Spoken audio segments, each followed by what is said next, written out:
Welcome to This Daring Adventure podcast, where we work on bridging the gap between where we are and where we want to be in order to live a bigger and bolder life. In this podcast, we will provide inspiration, tips, and skills you need to make your life the adventure you want it to be. Here's your host, mindset mentor, and life coach, Trista Gurton.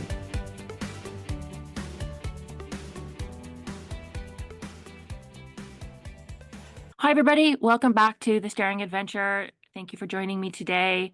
I have a special guest. I have Krasi Henkel. She is the principal broker and owner of properties in the Potomac, based in Northern Virginia in Loudoun County, but serving the Washington, D.C. metro area, correct? Okay. That's right.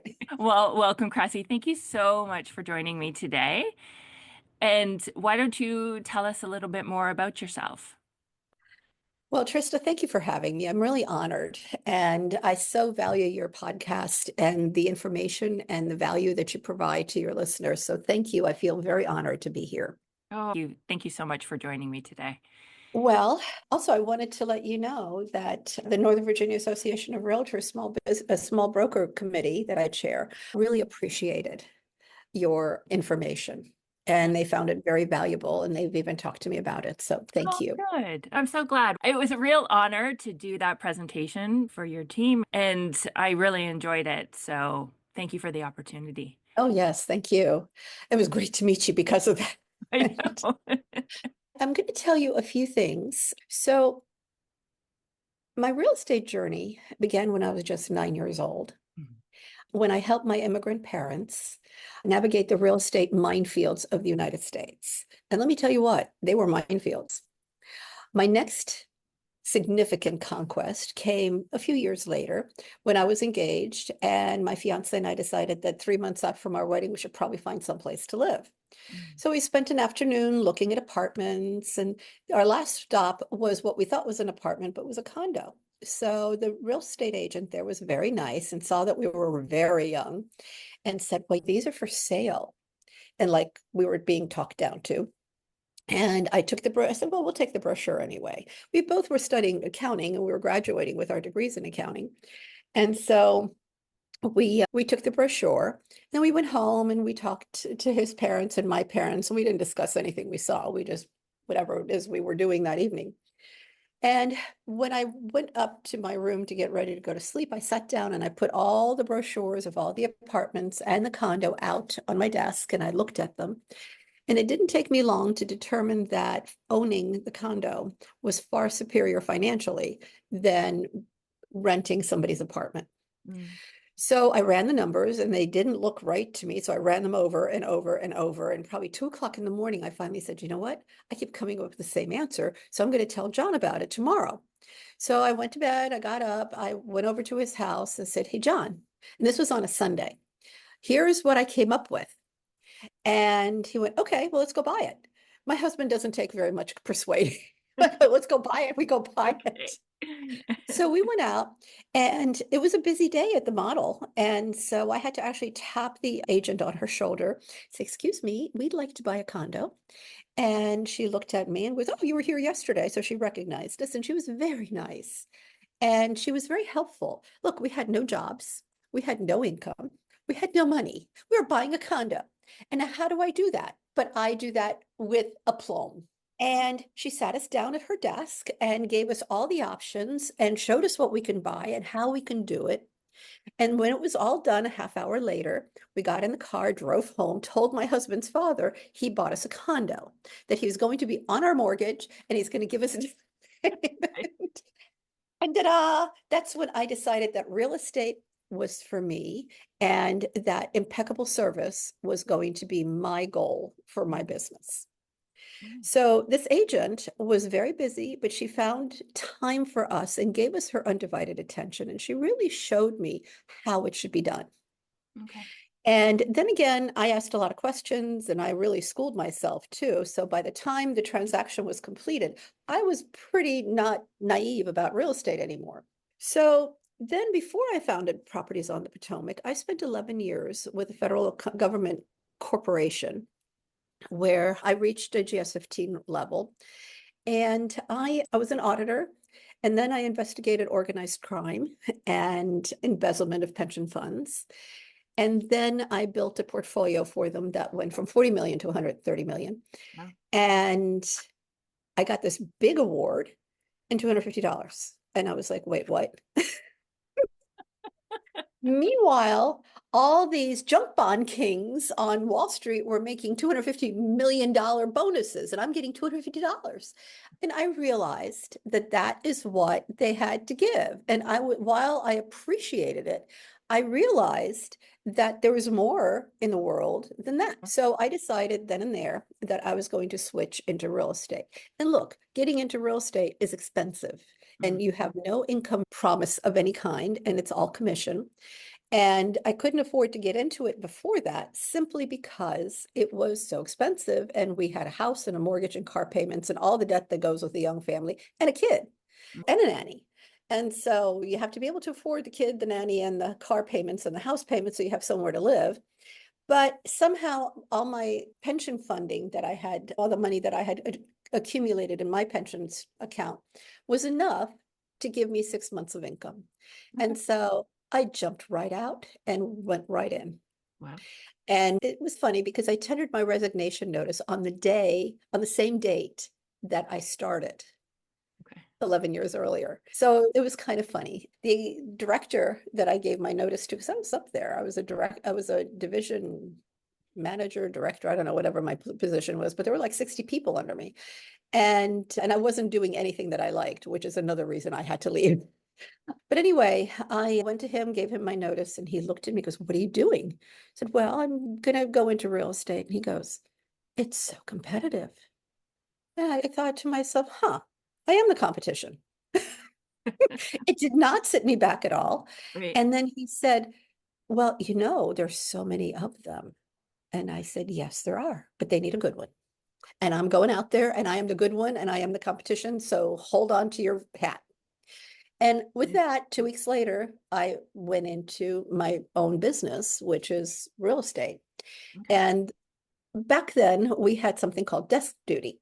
And my first desk duty was at 9 a.m. the very first day I went full time. And at 9:02, a call came in from Pat and Daryl, and a very older couple who lived in our community. And she calls me up. She goes, "Hi, I'm Pat. We want to move closer to our cemetery and we want to sell our house." Wow. Now, this is the very first call I got. And I said, Amazing. "Okay, cemetery. Why are you calling about cemetery?" She goes, "We're moving to Florida." Okay, whatever makes them happy. I made the appointment, met with them that evening. And in my typical way, I go out to kill a fly with a sledgehammer. I did that. The listing was mine, I guess, with the minute I walked through the door, but I didn't know that. So I persuaded them they were going to list with me. And so we did. Nice. And that was my very first full-time listing. I had others while I was still transitioning, but this Yeah. was my very first full-time listing. Wow. And from there on, I've never looked back. Wow. It has been so much fun. How many years ago was that? That was in 1986. Okay. Do the math. Okay. So today I am the owner, the president, the CEO, and the principal broker of Properties on the Potomac. And in the years since 1986, I have sold, I can't even think how much I've sold. I've probably sold 2,000 people homes or maybe more, lots of billions of dollars of real estate. But I remember each one very vividly. Dear. And we're a woman-owned company. Of course, I own the company. Yeah. And we're a boutique, but we're a boutique not to be fancy and fussy because we are very selective with whom we choose to do business, not because they have to be a big transaction or anything in particular. They have to be somebody who really needs the level of care and attention that we give. We're not a one-stop shop. We Okay. are a very particular high quality service organization. And as I said to my manager or director years ago when I resigned, we are in the service business and I intend to give impeccable service. And that is our mission statement. If you look at our mission is to provide impeccable service. If you want a one-stop shop, if you want to go online and sell your house to an online company and buy through them and have no transaction fees and undercut yourself, That's everybody's prerogative. But the way we do business is we salvage every dollar for our client. We look at them as a whole picture, not just as the real estate. Oftentimes when they call and tell me they want to sell their house, my first question is, why do you want to sell your house? What can we do to keep your house? I keep telling people, you don't get rich selling real estate. You get rich owning real estate. And one thing that's interesting is I wrote a blog some years back on my website about Shakespeare. Everybody knows Shakespeare, and everybody knows that he was pretty well off because he was a playwright. Well, the reality is that he was well off because he held a lot of real estate. He Okay. bought second largest farm in Stratford upon Avon. And he invested his money from his proceeds of his plays and the proceeds from the theater and the ownership of his theater. And so people have made their fortunes in real estate.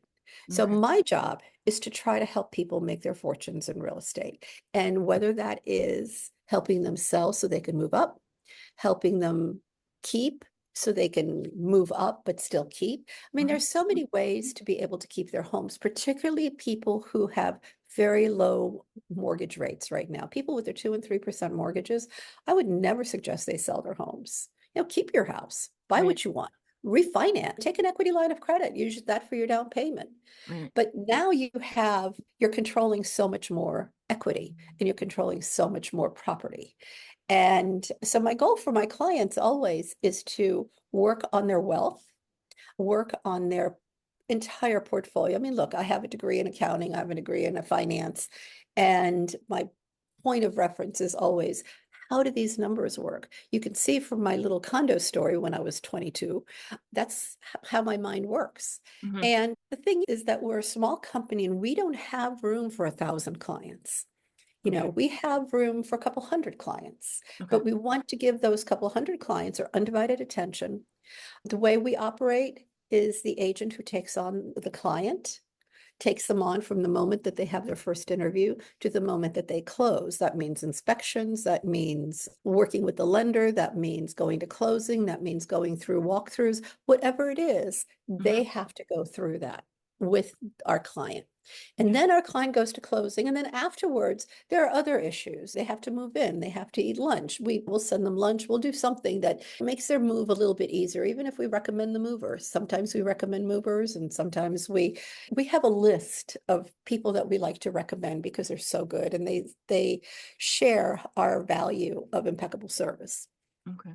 And so I look at our business as this is the largest transaction of your life. It is the largest liability of your life. It's the largest investment of your life. It is so important to make a good decision. It's not enough to open up the computer and poke at a map and go, this is where I want to live. How do you know? And the other thing is that we show a lot of properties. We can walk into a property and suddenly open the door. My client goes, it smells bad. And out we go. Other days we'll walk in and the fragrance just wafts out. We're like, oh, let's go check this out. So you never know. And therefore, while everybody is moving to technology, and there's a lot of room for technology in our industry, and I use a lot of it when it saves me time, but not to the detriment of my clients. My research is done. I don't just go on and say, give me a market analysis for this address. I go in and I do my own market analysis. That means I go street by street. I look at the various the different components of each property that I'm evaluating. And so I evaluate their house relative to the actual competition and relative to those that have recently closed within their area and not within a 5-mile radius of something that could be across something on a railroad track or something next to a gas station. There's a big difference. Sure. So I am very, very, very cautious with that. And I teach my agents that. Okay. So additionally, in my role as a salesperson for all these years, I've been doing that. But now as my role of a broker, I have agents that work for me. And those agents I train from the ground up. And we work on what is our goal?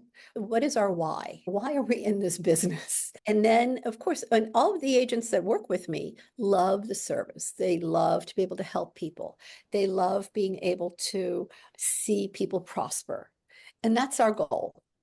And so in our company's business model, most of our time is spent asking questions and again, designing solutions. I've been to clients' homes where they're like, well, we want to buy investment property. Okay, well, your investment property interest rate is going to be about 8%.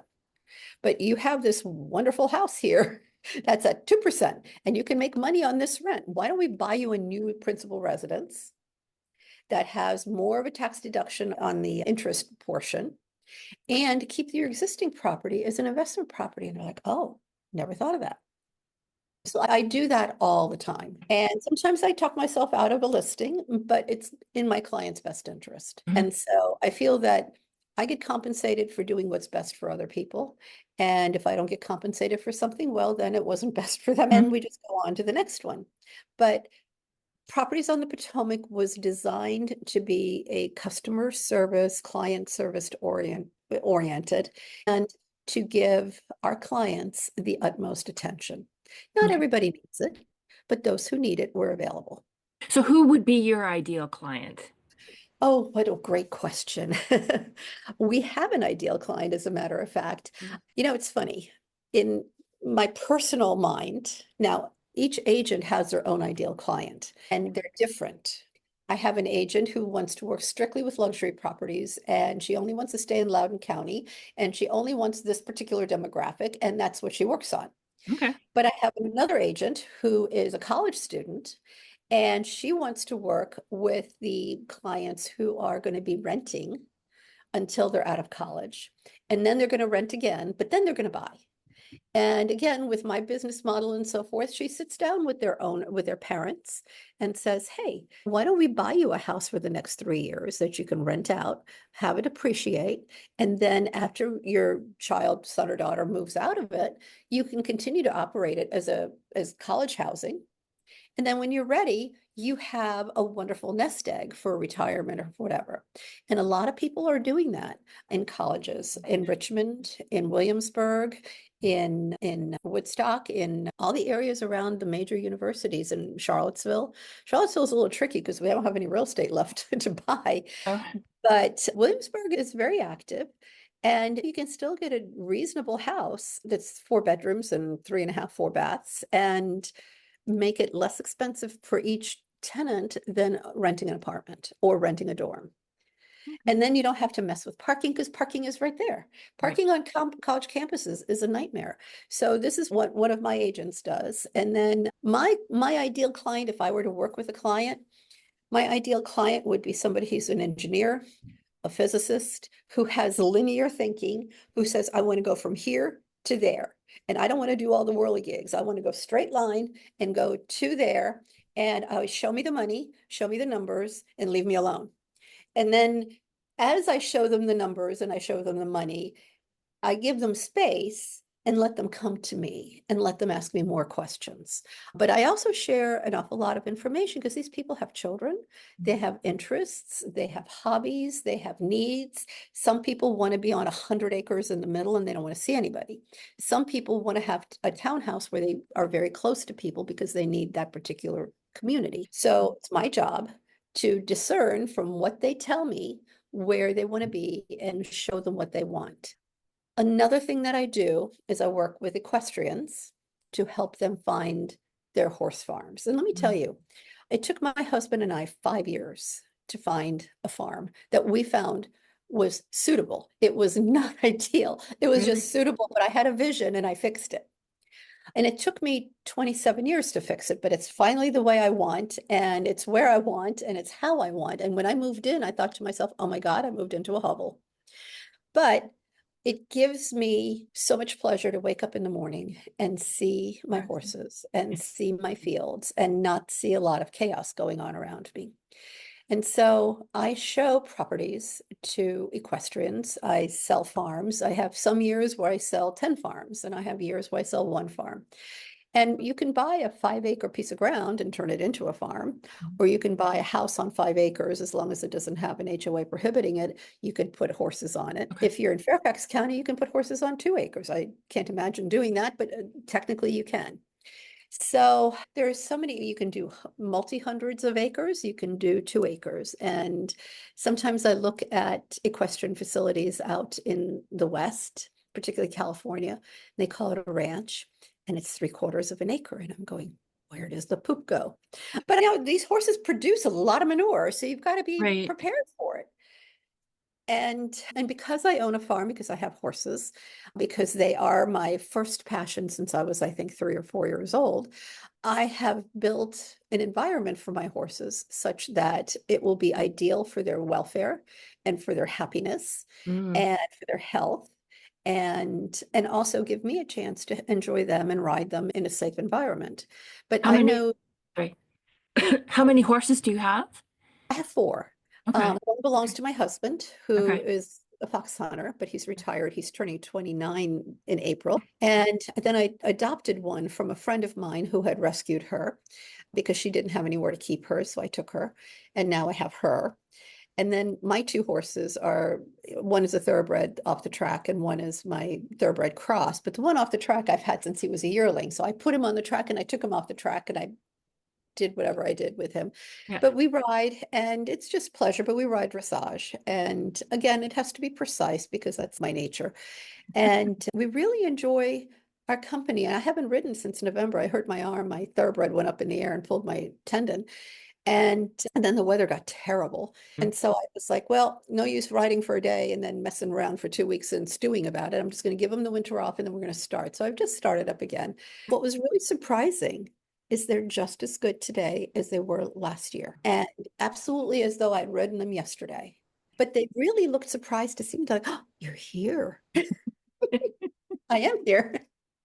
It's great fun, and it really does, because real estate is a very intense business. When you're working on Mm. a deal, you're not working on a deal to work on a deal to get paid. You're working on a deal to make sure all the little boxes are checked and make sure that all the details are appropriate, make sure that everybody has the proper understanding and agreements, because it's not enough to just ratify a contract.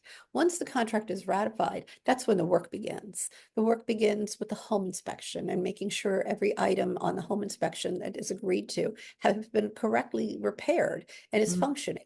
And then we have the loan process and making sure blips come up. I had a client years ago buying a very expensive house here in Loudoun County, and we were 3 days out of closing. My lender calls me up. She goes, "You won't believe this. There's a collection on their credit from a library." We had to solve that very quickly. Yeah. I mean, I have had to release collections from libraries and liens from the IRS to get people to close. They're like, well, we paid this lien. I'm like, well, where is your payment? Well, here's my canceled check. Well, okay. Then I go to the IRS and I have to get them to do all the necessary paperwork. But I go to the IRS and get it released. I have to get a release and take it to the lender. I mean, Right. this is not for the faint-hearted, and you have to be determined, and you have to be willing to sacrifice some of your own personal interests from time to time, Mm. because what has to be done when it has to be done gets done. Mm. And that means if I don't ride that moment, I don't ride that moment. If I have theater tickets, but I have got to get this thing out to the lender before 10 p.m., I will if it kills me. And that's how it's been ever since I've been in the business. And I have no regrets. It's just such a it's become a lifestyle. So to me, I know that if I want a listing to sell, all I have to do is say I'm going out of town and it sells. As soon as I leave town, everything sells and everybody wants to buy something. Well, you mentioned when we first talked last week about the process that you go through recruiting your agents, and you touched on this a little bit, but maybe tell us a little bit more about that, because I think it comes down to really some of the mindset work that we Oh, discussed and yes. how you work with them. Well, everything is a 90% mindset. Mm. Whether you're working with a client, you're changing careers, riding a horse, playing golf, swimming, whatever it is you do, it's 90% mindset. And you have to be in the moment. You have to be present. You have to be thinking about what you're thinking about at the moment and not what you're going to have for lunch and not about the deal that's pending or what's going on over there. It's Real estate is just like being in the theater on the stage. When you're on the stage, the show goes on, and it doesn't matter what else is going on, you have to be present. So when I work with my agents, my first thing I have to tell them is, listen, when you're meeting with a client, you are meeting with that client. And you're not stewing about, oh my God, do they like me? Do they this, that, da, da, da. They're not going to like you if you're stewing. So what you have to be is present. And when you're present, you become engaged. And when you're engaged, you are connecting. When you connect, people like that. And more than likely, they're going to want to do business with you. If you don't connect, and if you're superior, they're not going to be connecting with you. I keep telling my clients, look, don't tell them how many degrees you have. Don't tell them how smart you are.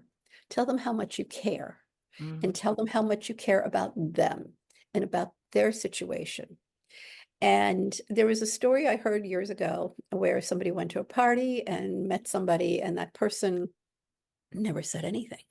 And they were deemed the most interesting person at the party because they let everybody else talk, right? So I keep reminding my agents, let them talk. Let your clients tell you what's on their heart. And again, we're a variety of hats. We wear so many hats. We listen for underlying currents. Are they really selling the house because they want to sell the house to get something different? Or are they selling the house because they can't afford it? Are they selling the house because their children you don't like the neighbor's children? Or are you selling the house because you're thinking of getting a divorce? There's all these different things, and it matters to understand what the underlying criteria is so that we can give them the correct suggestions. We can't give you a correct suggestion if you're thinking of getting a divorce and we're saying, oh, well, keep your property and keep it rented because you can do da da da da da. Well, great. But if you want to separate, it isn't going to work. So we really try very hard, and people don't always want to be upfront with it. Sometimes it's painful and they don't want to talk about it. But it's our job to find out. And the way I train my agents is ask questions. We ask questions and we keep asking questions. And you can ask the same question 10 different ways and get 5 different answers. But then you have to do your equal sign. Does this make sense? And we also only work with people that we believe we can trust. If we feel that they're withholding information, if we feel that they don't trust us, we're going to get down to the bottom of it and either find out where that distrust or where that particular vibe is coming from, or we're just not going to do business with them. Because signing on to sell somebody's home is a relationship. Sure. Signing up to take them around and show them properties and find them the right property, you can't find somebody the right property if you don't have that trust and understanding of what their motivation is. I keep reminding my agents that we are not chauffeurs. We are not sightseeing advocates. We only show properties to qualified purchasers, and we only show our listings to qualified purchasers, which is why I don't particularly like open houses because most of them aren't qualified. As soon as they come in and they fall in love on the house, I'm like, yep, you can't qualify. You don't qualify for it. I mean, look, there's price points and there's price points. There's nothing we can do about that. So how I work with my agents is I keep reminding them, please be present. What do we have to do to be present? We have some wonderful online training classes. So I recommend to all of my agents that first thing in the morning is prepare the night before for a 10-minute video class with our training department and have them listen and get motivated because every day is a new day. And it's like riding my horse. The evening I put my horse up and we had a perfect ride. The next day I go out there, I'm like, who are you? But it's the same with our clients. It's the same with business. It's the same with us, right? Yeah. You wake up in the morning and you're off and you don't know why, but everything you do, you knock your coffee off and your computer won't start and the car has a flat tire. I mean, if it can go wrong, it will. But how do we overcome that? And not reacting.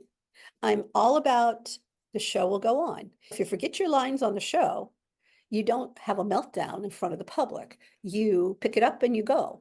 Recently, I was at a ballet with this amazing dancer and her shoe slid out and she fell. There's nothing more scary for a ballerina to fall on the front of the stage. And you know what? The consummate dancer, she just picked herself up. She never even touched the ground and continued like nothing happened. And I said to my friend who was my companion for the evening, I said, this is what makes her so good. Anybody can point their foot, but overcoming this. And so we have to also overcome situations. We might go to somebody's house to list a property and the kid's sick. Well, I don't particularly want to get sick. I'm like, you know what? I wish I could come in, but because X, Y, and Z, let's reschedule it. And I don't have any problems with that. I don't want to get sick. Getting sick is not my thing. And so I keep telling my agents, make sure before you go, you call these people, send them a text, say, confirming our appointment, everything is a go. Have you had any changes? So we want to make sure that we're in good shape. No, and So I think that's really important, and that's right in line with a lot of the coaching that I do, because you have a human brain. And you're right, like one day and then you wake up the next day, and the morning work that you're doing with your agents, that's exactly what I tell my clients to do. Is that you have to get up and you have to clean out your brain, focus, and be really intentional about what you want to think that day and what you're going to feel and what you're going to focus on. Because absolutely. otherwise, you have that primitive part of your brain that's just going to take you into the ditch or into the weeds. And it takes daily work. It's so easy to get sucked into the Yes. weeds. Yeah. And it is a constant vigilance Yes. to be checking in Absolutely. with yourself. Yes. And where am I and how do I do it? Now, I do it with my horses because Mm. I can go down and visit with my horses at the barn and I can see where they are. And I can see when Striker, my thoroughbred, is looking 2 miles away. I know his brain is out there. I'm like, hey, come back here. But it's the same when you're Mm. working with a client. At the Mm. moment, something captured their attention, and you Mm. got to get it back on the issue Mm. at hand. Right. So my job as the broker is always maintaining mindset. I have two rules. Check your mind and show up. The other thing is show up every day, whether you're going to go, whether you have an appointment at the moment or not, show up ready to go on an appointment. Right. Show up ready, have your makeup on, have your hair done, have your teeth brushed. So if you get that call, you are 5 minutes out of getting into your car. Now, we are not reactive per se, but occasionally something comes up and somebody goes, hey, I didn't know this is going to be available, but I want to do this. If you're not available, you don't show up, somebody else will. Sure. Yeah. And it is competitive, and we are the competition.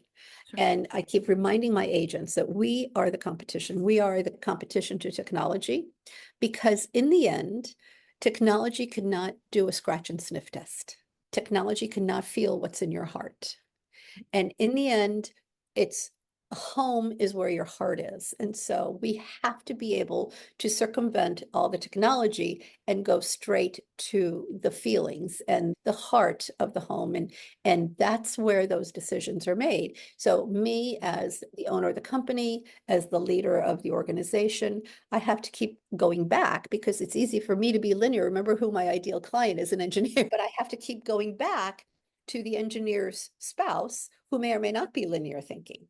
Mm. He or she might be very different thinking, but they might be the ones who are making those decisions. So who's going to be making those decisions, and how do we align and figure out what's important to them so that we can deliver what's important to them? We want to align with them so that we can do what they want, not Right. to align with them so we get the deal. We get the deal because we deliver the services, but that comes later. Mm. Most importantly is, how do we make our clients feel about their new home, about their real estate situation? There's so many iterations to that. And our job is to keep the heart in the business, even if we're buying investment property, even if we're never going to live in this property, Mm. we still have to think people are going to live there. How will they feel? And I keep telling my clients who buy investment properties, listen, never buy something you would never live in. Okay. It's okay if you never plan to live in it, Yeah. but if you had to live in it, would you live in it? Yes. Okay, fine, let's buy it. But if they were like, no, I would never live in it for 10 minutes, then we're not going to buy it, Okay. because you're not going to attract the kind of people you want to work with. And if you don't Mm. want to work with these people, then you just have an ongoing problem. So our goal is to put our clients in homes that will bring them joy, will enhance their lifestyle and enhance their quality of life, and also be available for them long past the purchase or the sale or whatever the case may be, to help answer their questions. Because residential real estate is a big quagmire. And the news, I don't know how it is in Canada, but in the United States, our news is abysmal. And Funny things, same things happening here. is Once it we get all really? your news. Well, I know Canadian real estate's been flying off the shelf Yeah. and doing very, very well. In our job, in our industry, like Northern Virginia, we still have so many multiple offers. And then we also and we have not had, thank goodness, in the Washington metropolitan area and Northern Virginia, we have not had the major institutional buyers who are coming in and just buying everything for cash and Mm, turning it into a rental. right. But we have to pay attention to that. And being a member of NVAR's leadership team, I'm forever vigilant with that sort of stuff. And we've been paying attention to it very closely. But again, because I'm on the NVAR leadership team, and NVAR stands for the Northern Virginia Association of Realtors. So we have 13,000 realtors who are members of it. And when you're a member of NVAR, you're also a member of VAR, which is the Virginia Association of Realtors. And then you're also a member of NAR, and I'm sure everybody's heard of NAR, National Association of Realtors. But I'm also a member of the greater GCAR, the Greater Capital Area Association of Realtors. And that's Washington and Montgomery County and Prince George's County on the other side of the Potomac River. Okay. And so I get the news from all sides, and it's funny, different sides of the river perform differently. So I have to keep my agents aware of people do cross the river, and you don't get many, but you get a few. And the people from Virginia don't want to go to Maryland. The Maryland people think Virginia is just the boondocks, and so they don't want to come. But then every once in a while, somebody puts their toe in the water, goes, oh, it's not so bad. And there's some wonderful opportunities on both sides of the river. So smart people make their decisions, and you hear, well, this area has more taxes and this has less taxes and whatever. So I've done all the numbers. And the reality is this, whether you live in Maryland or you live in DC or you live in Virginia, the differences in property taxes, the differences in local income taxes, and the differences of certain benefits that are available in the various jurisdictions, when you look at the whole thing, there's hardly any financial difference because some prices are less expensive and some prices are more expensive. And then vis-a-vis the taxes and all that other stuff, it all works out. So if you want to live in DC, live in DC. If you want to live in Maryland, live in Maryland. Don't put yourself in a hole. And I'll show my clients, I show them numbers left and right. Here's what it costs to live in Maryland. And you can see this is what it costs to live in Virginia, in a similar house, in a similar school district, in a similar whatever. And they're like, oh, I didn't know that. And so then it opens up our pool of potential properties much better. Right. And because I've lived in Maryland, I grew up in Maryland, I live in Virginia, and my daughter, who is also my associate, lives in DC. So we have that area very, very well covered. And we're very passionate about our whole area. Everything has something to offer. Whether you want to live in Old Town Alexandria and have the history of the Revolutionary War, or you want to live in Montgomery County in some brand new subdivision, or you want to live in an 1860s mansion in Frederick County, Maryland, we've got all that. And it's just a matter of where will you be happy and where it is, what aligns with your vision, what aligns with your dreams. And so you also have a couple of blogs. You're an avid blogger. Tell us about those. Oh, thank you. Well, some people paint Yes. and I write. I am not a painter. I seem to have art in my life, and I see writing as an art. So I have two blogs. One is for Properties on the Potomac, of course, and you can find that on our website, propertiesonthepotomac.com. And just go up to the top right and you'll see the blog button. And in that blog, I pretty much talk about real estate. I talk about service. I speak about architecture, about current activities, current events. I recently posted something that the sky was not falling because, of course, once the NAR settlement came out, everybody went ballistic. And then when the new administration took over and all these people got fired, hired, rehired, I don't know what they're doing, but whatever it is, it's making people uncomfortable. And of course, the claims are hundreds of thousands of houses are hitting the market. Well, the truth is, it's not the truth. The press is not telling the truth. And so I had to pull up every listing and look at every listing and compare it 1 year to the next and see that we just have a marginal increase. We do not have hundreds of thousands of more inventory. If we did, we wouldn't have all these people making multiple offers. And I have to keep reality. And so that's one of my blogs. My other blog has nothing to do with real estate, has everything to do with things that are beautiful, with things that are enhancing in our lives, something that is, and I'm a big Shakespeare fan.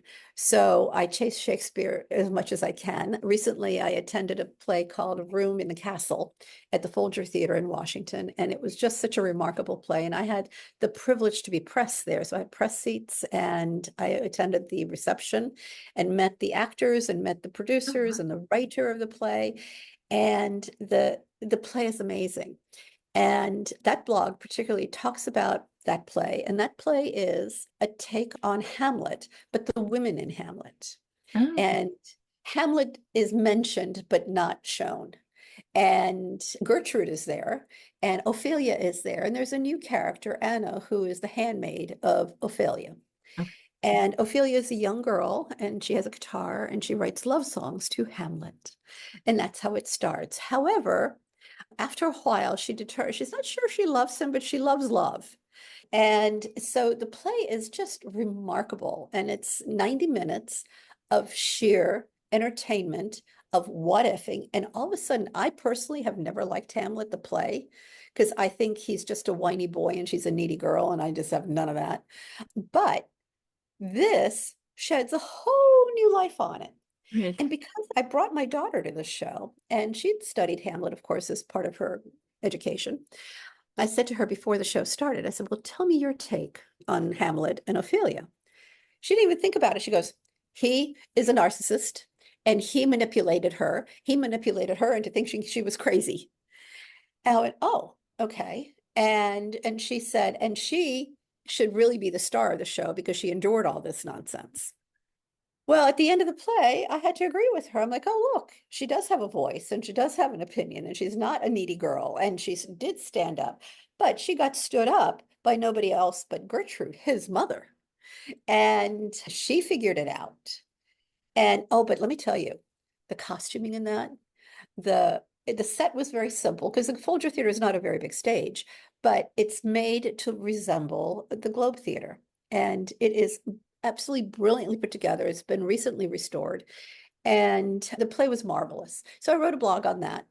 And shortly before that, David Tennant's Macbeth came out in the movie theaters. And I think it was in the movie theaters for 2 days, and I got lucky and I saw it. And so I wrote a blog about that. And it's an English production, and it's going to be soon, it's going to be streamed on one of the streaming services. I can't remember which, but I've written a blog on that. But then I'd write blogs on the Dolce & Gabbana spring fashions. Nice. And I also wrote a blog about the Virginia National Ballet, about their Snow White production, which was absolutely beautiful and brilliant. And I had never heard of Virginia National Ballet. How is that possible? I used to be a dancer. But they're an exceptionally good regional company with some outstanding dancers. And that blog takes me places and introduces me to things that I had no idea existed. So not only does it give me a chance to write about beautiful things and about new experiences, but it gives me a chance to share those with other people. I'm working on a new blog. I have several blogs right now. One is in progress. It's about a 16-year-old artist who lives here in our community. Mhm. Her work is marvelous. And I just happened to catch her on social media one day, and she had an image of bluebells, which are my favorite flowers. And I sent her a message going, I want that painting. And she brought it to my house. And then we became friends. And then I'm working on her blog. I think it'll be ready today. And then tomorrow, as I said, I'm meeting with the pilot who started Smokehouse Pilots, and we're going to be talking about, and I want to thank him for all the work that he did. I mean, I don't have a particular personal investment in North Carolina other than the fact that there are people who need our help, and I wanted to help. And so how much I appreciate the fact that and I went shopping, I went to the dollar store, I filled 2 baskets. I went to Walmart, I filled, because they're not looking for Saks quality. They're looking for something to survive on. Later, Mm. we'll send them Saks quality. but he was so instrumental in it, and Right. he's such a nice man. And so I'm Right. going to talk about him and thank Right. him. So that was following the hurricane. When was that? In the fall, That right? was in September. It was Yeah. Hurricane Helene, and Yeah. it was that big devastating hurricane that hit Tennessee, it hit Western North Carolina, and it hit parts of Virginia, but really Western North Carolina was where it was just really horrible. Now they have fires because it's not enough that they got washed away. Now they're going to get burned down. They've got some big fires going on, and I'm concerned. But again, there's a lot of equestrians out there. People have moved to there because they're in the mountains and it's really beautiful weather. And we're tired of the hot in Virginia. We go down there. And now we can't because it all burned down after it washed away. But I'm always amazed at the generosity. I woke up this morning to notices about we have this many trailers lined up in trucks and ready to pick up horses and livestock and get them out of the way of the fire. So there's just so much giving. And when you're in real estate, you can't pick it up and take it with you. So you have to be able to figure out how do you evacuate and take as much that's precious to you as possible Mm. without losing your life. And then, of course, the California stuff I can't even go into because that's beyond me. But the stuff that's close to me, like North Carolina, it's only 5 or 6 hours away. So I'm very invested in that. Right. And I encourage people to donate. I encourage people to get involved. I get involved. I donate. And our company does too. I always encourage our agents to let's put everything together and do it. A couple of my agents and I in September just loaded up truckloads of stuff. I took 2 truckloads. I have a big truck. I took 2 truckloads over there to the airport so that they can ship it off. Right. And then there was a moving company in Winchester who took, I think, 8 moving vans down there. And another thing that I was doing is I was doing a lot of social media and making sure people knew in North Carolina, they knew where their resources for trucks and transfers were, and also where we can donate things and who was collecting. Then there was a guy named Corey who was in my immediate community, and he took out, I don't know how many tractor trailers full of hay and horse feed just out of our little southern states here. And I had called Southern States and said, hey, if I give you some money and I buy some stuff, can you have it shipped or can you send it forward? She goes, oh, here's Corey. He's doing all that. So one of the feed manufacturers donated 2 tons of feed. My little donation wasn't very much, but it was something, Yeah, you know. absolutely. But again, we are very involved in our community, and our the importance to us is that our community is not just our immediate house, but people who matter to us. And our community has relatives down there. We Mm. show down there. We've had Olympic riders down there. We've got to make sure that that community is safe, Right. as safe as it can be. I can't help that, but we want to Mhm. help them as much as we can. Yeah. Yeah. Well, that's nice work. And I look forward to reading those blog posts. So, Well, it's fun. I don't yeah. the reason this blog started, to be honest with you, is I was friends with a local publisher of a paper of our community. And I was having lunch with her one day and she goes, oh, my journalist who covers of X, Y, and Z is sick and can't make it. I don't know how I'm going to be in 2 places at one time. I can do it. Because my father was a journalist. I was an editor of my yearbook. I wrote for the school paper. I've written a newsletter forever. Yeah. I said, well, let me cover it for you. So I did, and she liked it. And so then I went and I said to her, here's what I will cover. I will cover pretty dresses. I will cover nice events. I will not cover politics. I am not going to go to a town hall meeting because my eyes will run with tears out of boredom. No, I will cover performances and special people, book signings and that sort of stuff. And that's exactly what I did. But then with technology and money and COVID and whatever, the paper stopped publishing. And then in 2019, I missed writing because Mm. I was writing 3 and 4 articles a week and I missed writing. But you have to realize I used to write at 2 o'clock in the morning. I got Right. my work done. I was just Right. writing late. And I went to the Middleburg Film Festival and just as an attendee, and then I discovered that I really missed writing. And I thought that the Middleburg Film Festival, the films that I watched, I think I watched 6 or 7 films in that 3-day period. And I thought, what if I just write reviews on those movies? But rather than writing reviews that everybody writes, I was going to give them like a one line, sunny and bright or dismal and dark. And I did that for the 8 movies that I watched. And I put them in, I wrote them in the blog, and I just started the blog. So they didn't get much reading, but it was a fun thing, and my friends read it. And now that particular blog, the front page of style, gets, I think I'm up to almost 19, no, up to 18,000 viewers in Wow, 82 countries. Even Albania is reading my articles. that's And I'm amazing. going, I wonder, and I'm always curious who in these countries is reading them and how did they find them? Yeah, You know, that's amazing. it is. Yeah. And it's a lot of fun. And the young lady that I'm writing about, the new artist, her heritage is North Macedonian, but they spend summers there. So I'm eager to see if I get some North Macedonian readers. There you go. And Yes. then, also, my niece attends Duke Ellington School for the Arts in Washington, D.C., and that's a very amazing school. But I was a sponsor. Properties on the Potomac is a sponsor for them, and they had a big black tie event, and so we were sponsors, and we donated some major items for their auction. And then I wrote the blog. Well, that blog just flew off the shelf. That was really shocking. And I keep getting nice notes from Duke Ellington too, not from him, but Yeah, from the school. but the school, yeah. Thank you so much for your support, and we really appreciate it. And we were so shocked that you did all this for us, but it went around the world. So it's Amazing. so much fun. Yeah. And in keeping in that, one of the things, in addition to writing about who's doing what and helping whom, Properties on the Potomac does sponsor some really excellent athletes. This year, we sponsored Adrienne Alvord. She's a high-level world-class dressage rider, and she's in Wellington, Florida. And today, she has at 1 o'clock, she's riding her last CDI test, Grand Prix musical freestyle. She writes her own musical freestyle. She's trained her own horse. This is a self-made rider. And I've known her since she was 2.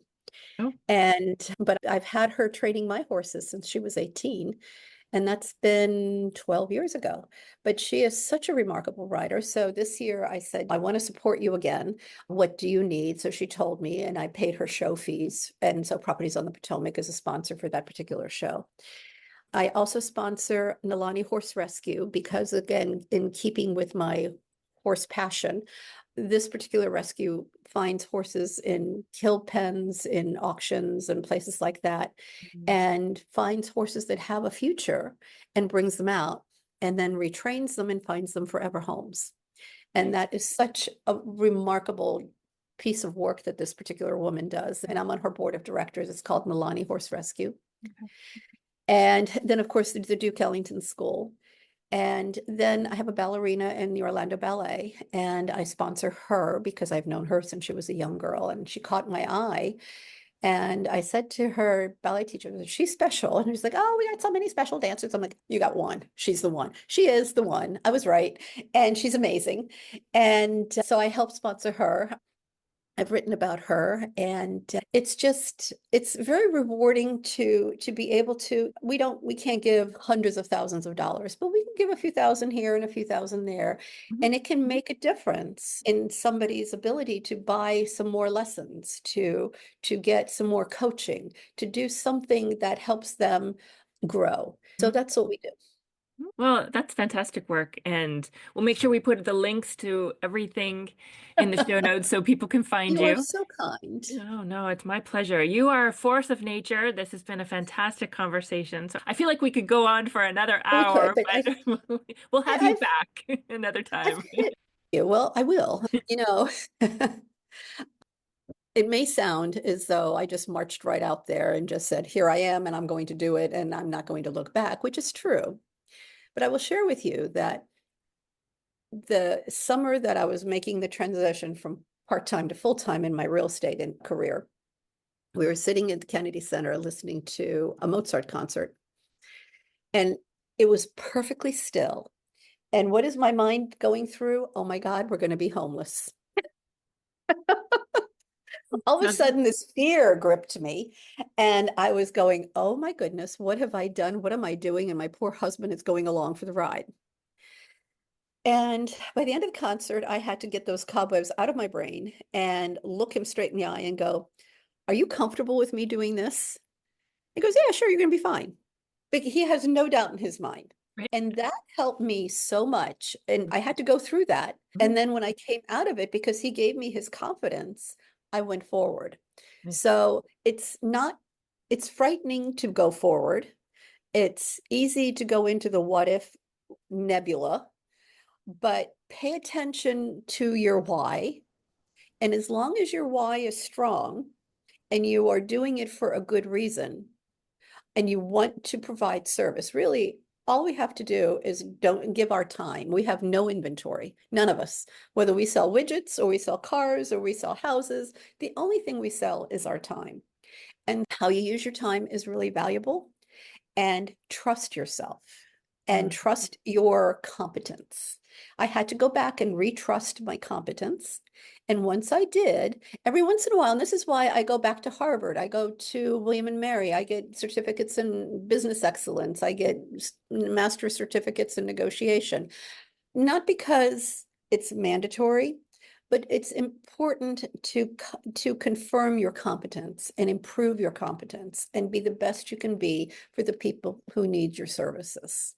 Great. Yes. Keep investing in yourself. Yes. Well, Krasi, thank you so much. This has been a great conversation. I've appreciated your time and all of your insight and experience. I think it'll be really interesting for the listeners. So thank you. It's been fun. Thank you so much. Absolutely. Absolutely. I am so excited to be a part of this, and I appreciate your time and your kindness and your interest. And I hope that it's valuable and beneficial for your listeners. Thank you for listening to This Daring Adventure podcast with your host, Trista Gurton. We hope you enjoyed the tips and conversations on how to get excited about life again. As always, you can head to tristagurton.com for additional resources and to book a one-on-one coaching session. You can also follow Trista on Instagram at Trista V. Gurton. Don't forget to subscribe, rate, and review us on Apple Podcasts. Thanks again for tuning in, and we'll see you next time.